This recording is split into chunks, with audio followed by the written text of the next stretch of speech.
Shalom friends, एक बार फिर से आप सभी का स्वागत है। आज मैं आपके लिए लेकर आई हूँ एक 1 ईयर बाइबल रीडिंग कैलेंडर। अगर आपका कोई बाइबल रीडिंग रूटीन नहीं है और आप कभी भी अपनी पूरी बाइबल कंप्लीट नहीं कर पाए हैं, तो ये वीडियो आपके लिए है। इसमें ओल्ड टेस्टमेंट और न्यू टेस्टमेंट के सभी चैप्टर्स को डे वाइज ऑर्गेनाइज किया गया है। डे 1 से लेकर डे 365 तक के सभी चैप्टर्स आपको यहाँ मिलेंगे। डे 365 पर आप अपनी पूरी बाइबल कंप्लीट कर पाएंगे, तो आप इसके द्वारा आशीषित हों। और अगर आपको ये वीडियो पसंद आती है तो आप अपने फैमिली और फ्रेंड्स से शेयर करें, और अगर आप चाहें तो आप सब्सक्राइब, लाइक और कमेंट भी करें और बेल आइकन को प्रेस करके नोटिफिकेशन ऑन करना ना भूलें। So praise the lord, shalom to everyone.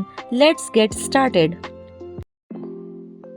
Day 175 Job अय्यूब चैप्टर नंबर 1 अय्यूब की प्रथम परीक्षा। ऊज देश में अय्यूब नामक एक पुरुष था। वह खरा और सीधा था और परमेश्वर का भय मानता और बुराई से दूर रहता था। उसके 7 बेटे और 3 बेटियां उत्पन्न हुईं। उसके 7,000 भेड़ बकरियां, 3,000 ऊंट, 500 जोड़ी बैल और 500 गधियां और बहुत से दास दासियां थीं। वरन उसके पास इतनी संपत्ति थी कि पूर्वी देशों के लोगों में वह सबसे बड़ा था। उसके बेटे बारी बारी से एक दूसरे के घर में खाने पीने को जाया करते थे और अपनी तीनों बहनों को अपने संग खाने पीने के लिए बुलवा भेजते थे। जब जब भोज के दिन पूरे हो जाते, तब तब अय्यूब उन्हें बुलवा कर पवित्र करता और बड़े भोर को उठकर उनकी गिनती के अनुसार होम बलि चढ़ाता था, क्योंकि अय्यूब सोचता था, कदाचित मेरे लड़कों ने पाप करके परमेश्वर को छोड़ दिया हो। इसी रीति अय्यूब सदैव किया करता था। एक दिन यहोवा के पुत्र उसके सामने उपस्थित हुए और उनके बीच शैतान भी आया। यहोवा ने शैतान से पूछा,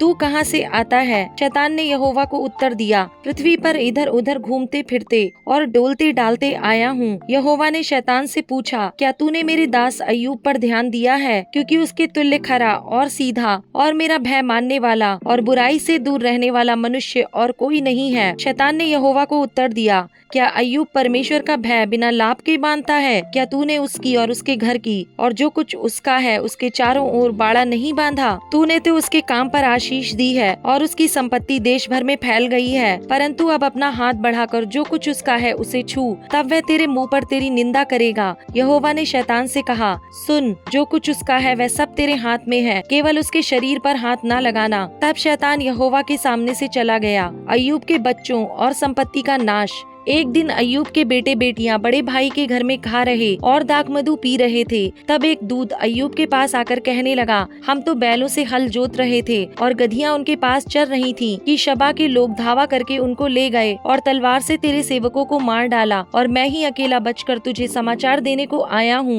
वह अभी यह कह ही रहा था कि दूसरा भी आकर कहने लगा, परमेश्वर की आग आकाश से गिरी और उससे भेड़ बकरियां और सेवक जलकर भस्म हो गए, और मैं ही अकेला बचकर तुझे समाचार देने को आया हूँ। वह अभी यह कह ही रहा था कि एक और भी आकर कहने लगा, कसदी लोग 3 दल बांधकर ऊंटों पर धावा करके उन्हें ले गए और तलवार से तेरे सेवकों को मार डाला, और मैं ही अकेला बचकर तुझे समाचार देने को आया हूँ। वह अभी ये कह ही रहा था कि एक और भी आकर कहने लगा, तेरे बेटे बेटियां बड़े भाई के घर में खाते और दाख मधु पीते थे कि जंगल की ओर से बड़ी प्रचंड वायु चली और घर के चारों कोनों को ऐसा झोंका मारा कि वह जवानों पर गिर पड़ा और वे मर गए, और मैं ही अकेला बचकर तुझे समाचार देने को आया हूँ। तब अय्यूब उठा और बागा फाड़ सिर मुड़ाकर भूमि पर गिरा और दंडवत करके कहा, मैं अपनी माँ के पेट से नंगा निकला और वही नंगा लौट जाऊंगा। यहोवा ने दिया और यहोवा ही ने लिया, यहोवा का नाम धन्य है। इन सब बातों में भी अय्यूब ने ना तो पाप किया और न परमेश्वर पर मूर्खता से दोष लगाया। अय्यूब चैप्टर नंबर 2 अय्यूब की द्वितीय परीक्षा। फिर एक और दिन यहोवा परमेश्वर के पुत्र उसके सामने उपस्थित हुए और उनके बीच शैतान भी उसके सामने उपस्थित हुआ। यहोवा ने शैतान से पूछा, तू कहाँ से आता है? शैतान ने यहोवा को उत्तर दिया, इधर उधर घूमते फिरते और डोलते डालते आया हूँ। यहोवा ने शैतान से पूछा, क्या तूने मेरे दास अय्यूब पर ध्यान दिया है कि पृथ्वी पर उसके तुल्य खरा और सीधा और मेरा भय मानने वाला और बुराई से दूर रहने वाला मनुष्य और कोई नहीं है?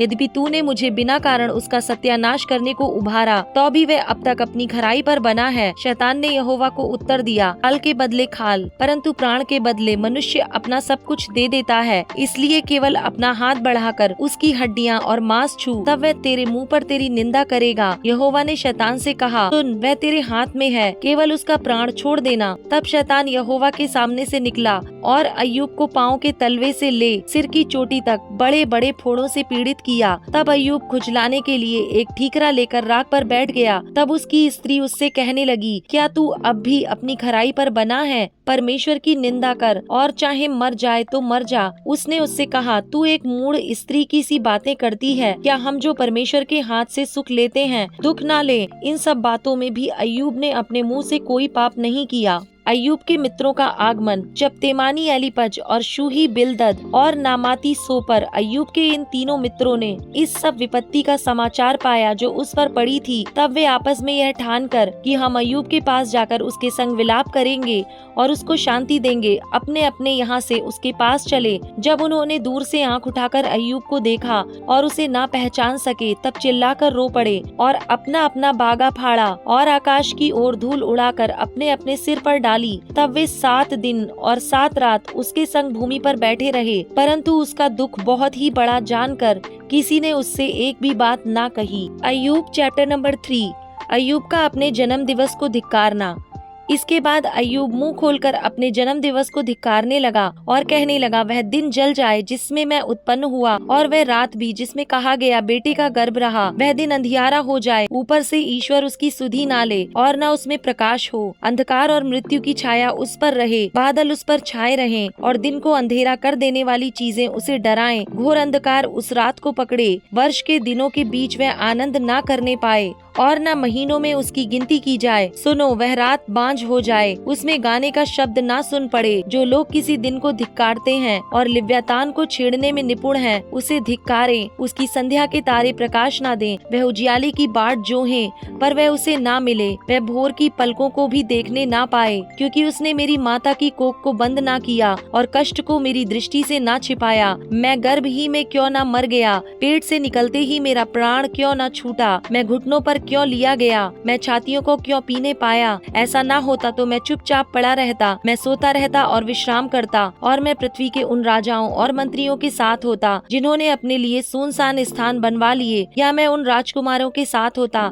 जिनके पास सोना था, जिन्होंने अपने घरों को चांदी से भर लिया था, या मैं असमय गिरे हुए गर्भ के समान हुआ होता, या ऐसे बच्चों के समान होता जिन्होंने उजियाले को कभी देखा ही ना हो। उस दशा में दुष्ट लोग फिर दुख नहीं देते और थके मांदे विश्राम पाते हैं। उसमें बंदी एक संग सुख से रहते हैं और परिश्रम करने वाले का शब्द नहीं सुनते। उसमें छोटे बड़े सब रहते हैं और दास अपने स्वामी से स्वतंत्र रहता है। दुखियों को उजियाला और उदास मन वालों को जीवन क्यों दिया जाता है? वे मृत्यु की बाट जोहते हैं, पर वह आती नहीं, और गड़े हुए धन से अधिक उसकी खोज करते हैं। वे कब्र को पहुंचकर आनंदित और अत्यंत मगन होते हैं। उजियाला उस पुरुष को क्यों मिलता है जिसका मार्ग छिपा है, जिसके चारों ओर ईश्वर ने घेरा बांध दिया है। मुझे रोटी खाने के बदले लंबी लंबी सांसें आती हैं और मेरा विलाप धारा के समान बहता रहता है, क्योंकि जिस डरावनी बात से मैं डरता हूँ वही मुझ पर आ पड़ती है, और जिस बात से मैं भय खाता हूँ वही मुझ पर आ जाती है। मुझे ना तो चैन, ना शांति, ना विश्राम मिलता है, परंतु दुख ही दुख आता है। Acts chapter number 7 verse number 1 to 19। इस्तफनुस का भाषण।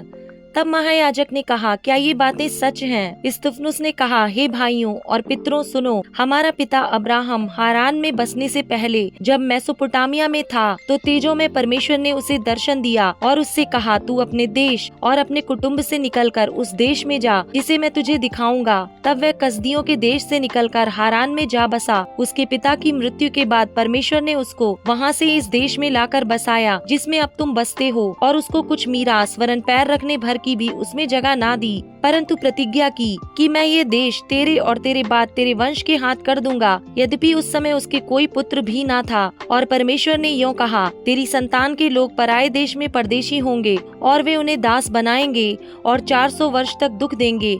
फिर परमेश्वर ने कहा, जिस जाति के वे दास होंगे उसको मैं दंड दूंगा, और इसके बाद वे निकलकर इसी जगह मेरी सेवा करेंगे। और उसने उससे खतने की वाचा बांधी, और इसी दशा में इसहाक उससे उत्पन्न हुआ।